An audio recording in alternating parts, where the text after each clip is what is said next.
লঙ্কা লিগের ড্রাফটে দল পেলেন মাত্র 2 জন বাংলাদেশি। বিসিবি নির্বাচন পর্যবেক্ষণে বাংলাদেশে আইসিসির প্রতিনিধি দল। বাংলাদেশের পেস বোলিং কোচের পদ ছাড়তে পারেন শন টেইট। শীর্ষে থাকলেও স্বস্তিতে নেই মোহামেডান। ক্রিকেট কানাডার সদস্যপদ স্থগিত, টেস্টে গোলাপি বল পরীক্ষার অনুমোদন। সারাদিনে ঘটে যাওয়া ক্রিকেটের দেশি বিদেশি খবরগুলো এক নজরে দেখে নেওয়া যাক।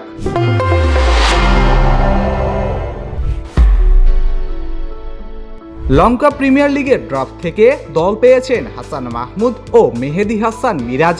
কলম্বো ক্যাপসের হয়ে আগামী এলপিএল মাতাবেন হাসান মাহমুদ, আর মিরাজকে দেখা যাবে গল গালান্টসের জার্সিতে। 32 জন বাংলাদেশির নাম ড্রাফটে থাকলেও হাসান মিরাজের বাইরে আর কারোর প্রতি আগ্রহ দেখায়নি এলপিএল ফ্রাঞ্চাইজিরা। বিসিবি নির্বাচনকে সামনে রেখে বাংলাদেশ সফরে এসেছেন আইসিসির 2 সদস্যের প্রতিনিধি দল। দক্ষিণ আফ্রিকার ডক্টর মুসাজি ও জিম্বাবুয়ের ডক্টর মুকুলানি নির্বাচন প্রক্রিয়া পর্যবেক্ষণ করবেন। সফরকালে তারা তামিম ইকবালের নেতৃত্বাধীন অ্যাডহক কমিটি সহ সংশ্লিষ্টদের সঙ্গে বৈঠক করবেন। নির্বাচন শেষে আইসিসিতে বাংলাদেশের প্রতিনিধি মনোনয়ন দেওয়া হবে বলে জানিয়েছে বিসিবি।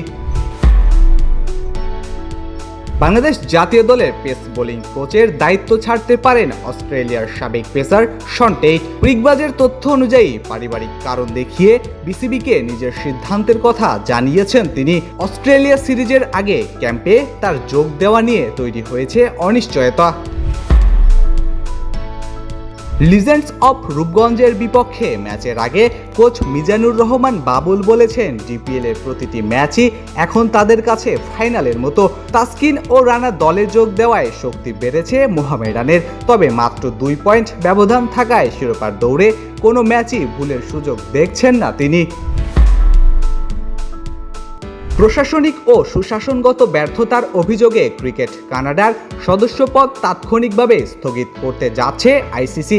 তবে খেলোয়াড়দের স্বার্থে কানাডার জাতীয় দলগুলো আন্তর্জাতিক প্রতিযোগিতায় অংশ নিতে পারবে। এছাড়া আলোক সমস্যা মোকাবেলায় টেস্ট ক্রিকেটে 2 দলের সম্মতিতে গোলাপি বল ব্যবহারের পরীক্ষামূলক অনুমোদন দিয়েছে আইসিসি। সভায় টি-20 বিশ্বকাপের বাছাই পর্ব কাঠামো এবং নারী চ্যাম্পিয়ন্স ট্রফির নতুন সূচিও অনুমোদন করা হয়েছে। ফেসবুক, টুইটার, ইউটিউব সহ সামাজিক যোগাযোগ মাধ্যমে আমাদের ফলো করুন।